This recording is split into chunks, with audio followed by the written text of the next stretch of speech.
காலையில 9:00 இருக்குங்க. நம்ம ஒரு அண்ணா வந்து நம்ம ஊர் பக்கத்துல இருந்து ஒரு அண்ணா வந்து ஃபோன் பண்ணியிருந்தாங்க. கரெக்ட்டா நம்ம ஊர்ல வந்து பார்த்தீங்கன்னா, ஒரு 3 கிலோமீட்டருங்க. ராஜபுரத்துல இருந்து அந்த அண்ணா வந்து கால் பண்ணியிருந்தாங்க. தம்பி நம்ம தோட்டத்துல வந்து பார்த்தீங்கன்னா, ஒரு 1 ஏக்கர் இருக்குது. அதுல வந்து பார்த்தீங்கன்னா, இயற்கை முறையில வந்து பார்த்தீங்கன்னா, கொய்யா விவசாயம் பண்ணி தேன் பெட்டி வைக்கலாமான்னு சொல்லி கேட்டாங்க. நம்ம பக்கத்து ஊர்னால நம்ம வந்து டைரக்ட்டா வந்து பார்க்க வரணும் அப்படின்னு சொல்லியாச்சுங்க. நம்ம ஊர்ல இருந்து பார்த்தீங்கன்னா, அந்த ராஜபுரம்னு சொல்லக்கூடிய இடம் வந்து பார்த்தீங்கன்னா, கரெக்ட்டா 4 கிலோமீட்டர்.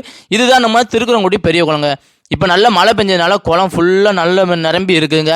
கரெக்ட்டா இங்கேருந்து வந்து பார்த்தீங்கன்னா, இதுல வந்து ஒரு 2 கிலோமீட்டர் காலையில சாப்பிடல அப்படின்னு பார்த்தீங்கன்னா, நல்லா சுட சுட ஆவி பறக்க வந்து பார்த்தீங்கன்னா, ஒரு கடையில இட்லி 4 இட்லி சாப்பிட்டுட்டு கரெக்ட்டா திருக்குறங்குடியிலேருந்து கிளம்பியாச்சுங்க.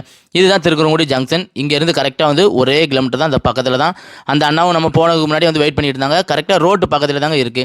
அதை சுற்றி சுற்றி பார்த்தீங்கன்னா நல்ல வந்து பார்த்தீங்கன்னா வாழை விவசாயம். நம்ம களக்காடு பகுதியில் வந்து எல்லாருக்குமே தெரியும் வாழை விவசாயம் தான் அதிகமாக இருக்கும். அந்த அண்ணாவும் வந்துட்டாங்க, நம்மளும் உள்ளே போயிட்டாங்க. நல்லா நேச்சுரலாக இருந்துச்சு. உள்ளே போனவொன்னே பார்த்தீங்கன்னா அழகாக இயற்கை முறையில் சொன்ன மாதிரி நல்ல நேச்சுரலாக இருந்து, அதையும் பார்த்தீங்கன்னா சின்ன செட்டப்பில் ரூம் அழகாக சூப்பராக வச்சுருந்தாங்க. அதில் வந்து பார்த்தீங்கன்னா நல்ல லவ் பேர்ட்ஸ் குருவிலாம் இருந்துச்சு. பார்க்குறக்கே நல்ல இயற்கை முறையில் இருந்து, அதையும் தவிர வந்து பார்த்தீங்கன்னா கொய்யா, அதுக்கப்புறம் பார்த்தீங்கன்னா எலுமிச்சை இந்த மாதிரி வச்சுருக்காங்க, கொஞ்சம் வாழையும் வச்சுருக்காங்க. இயற்கை முறையில் தான் அங்கே வந்து பார்த்தீங்கன்னா ஆமணக்கு கரைசல், விலைக்குபரி இந்த மாதிரி நிறைய வந்து வச்சு பயன்படுத்திட்டு இருக்காங்க. அந்த தோட்டத்தெல்லாம் நம்ம சுற்றி சுற்றி பார்த்தோம். அதுக்கப்புறம் வைக்கிறதுக்கும் இடம் வந்து செட் பண்ணியாச்சு. நல்ல இயற்கை முறை ஒரு போரும் போட்டிருக்காங்க. அங்கேருந்து வந்து பார்த்தீங்கன்னா ஒரு 20 பெட்டி வைக்கலாம் அப்படிங்கிறது நம்ம வந்து அந்த அண்ணாட்ட சொல்லிட்டு வந்திருக்கோம்.